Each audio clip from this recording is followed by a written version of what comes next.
നമുക്ക് portion tracker 21.6 update വന്നിട്ടുണ്ട്. അപ്പോൾ അത് ചെയ്യണത് ഇനിയാണ് നമ്മൾ പറഞ്ഞുതരാം. നിങ്ങൾ പ്ലേ സ്റ്റോറിൽ പോവുക, പ്ലേ സ്റ്റോറിൽ പോയിട്ട് അപ്ഡേറ്റ് കൊടുക്കുക. അപ്പോൾ പോർഷൻ ട്രാക്കർ അവിടെ നിങ്ങൾക്ക് 100% അപ്ഡേറ്റ് ആവണ കാണാം. അപ്പോൾ ഒന്ന് ജസ്റ്റ് ഒന്ന് വെയിറ്റ് ചെയ്യുക. അപ്പോൾ അതിന് ശേഷം അത് 100% ആയി കഴിഞ്ഞ് ഇൻസ്റ്റാൾ ആവും. ഇൻസ്റ്റാൾ ആയതിനു ശേഷം നിങ്ങൾ അവിടെ എന്ത് ചെയ്യണം, ഓപ്പൺ എന്നുള്ളത് കൊടുക്കണം. അപ്പോൾ ജസ്റ്റ് ഒന്ന് വെയിറ്റ് ചെയ്യുക. അതിന് ശേഷം ഓപ്പൺ ചെയ്യുക. അത് ഓപ്പൺ ചെയ്യുമ്പോൾ നിങ്ങൾക്ക് അവിടെ നിങ്ങളുടെ മറ്റേ ക്യാഷ് ഫോൺ നമ്പറും അതുപോലെ എം പിൻ അടിക്കാനായിട്ട് പറയും.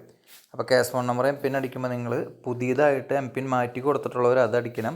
മാറ്റി കൊടുക്കാത്ത ആളുകൾ എന്ത് ചെയ്യുക, നിങ്ങളുടെ പഴയ തന്നെ അടിച്ചാൽ മതി. ക്യാഷ് ഫോൺ നമ്പർ സെയിം തന്നെ നിങ്ങളുടെ അതാത് അംഗനവാടികളുടെ അടിക്കുക. എം പിന്ന് പുതിയത് മാറ്റി ചെയ്തിട്ടുണ്ടെങ്കിൽ പുതിയത് അടിക്കണം, അല്ലാത്തൊരു പഴയ തന്നെ അടിച്ചാൽ മതി. മനസ്സിലായി? ക്യാഷ് ഫോൺ നമ്പർ മുകളിൽ ടൈപ്പ് ചെയ്യുക. ക്യാഷ് ഫോൺ നമ്പർ നിങ്ങളുടെ അതാത് അംഗനവാടി, അതിന് ശേഷം എം പിൻ അടിക്കുക, ദെൻ ലോഗിൻ കൊടുക്കുക.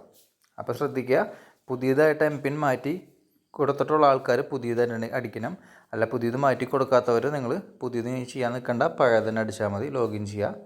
അപ്പോൾ നിങ്ങൾക്ക് ലോഗിൻ ചെയ്യുമ്പോൾ നോർമലി മുന്നേ തുറന്നു വന്ന പോലെ തന്നെ നിങ്ങൾക്ക് കാണാനായിട്ട് പറ്റും കേട്ടോ. അപ്പോൾ ഇതിനകത്തൊരു വന്നു വെച്ച് കഴിഞ്ഞാൽ 21.5 നിങ്ങളുടെ അടുത്ത് പുതിയൊരു ഇൻ്റർഫേസ് പ്രകാരം പുതിയ എം പിൻ ക്രിയേറ്റ് ചെയ്യാൻ പറഞ്ഞിരുന്നു.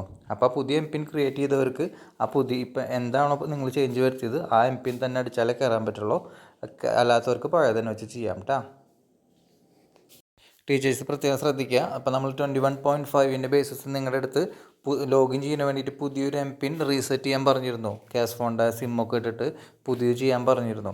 അങ്ങനെ ചെയ്ത ആളുകൾ എന്ത് ചെയ്യണം, നിങ്ങളുടെ പുതിയ എം പിൻ ഏതാണോ, പഴയതിൽ നിന്ന് നിങ്ങൾ പുതിയതിലേക്ക് സക്സസ് ആയവർ കേട്ടോ, ആ പുതിയ എം പിൻ ഏതാണോ അത് കൊടുത്തിട്ട് വേണം ലോഗിൻ ചെയ്യാനായിട്ട്. ഇവിടെ ക്യാഷ് ഫോൺ നമ്പറും ഇത് വെച്ചിട്ട്, അല്ലാത്തൊരു പഴയ തന്നെ കൊടുത്താൽ മതി.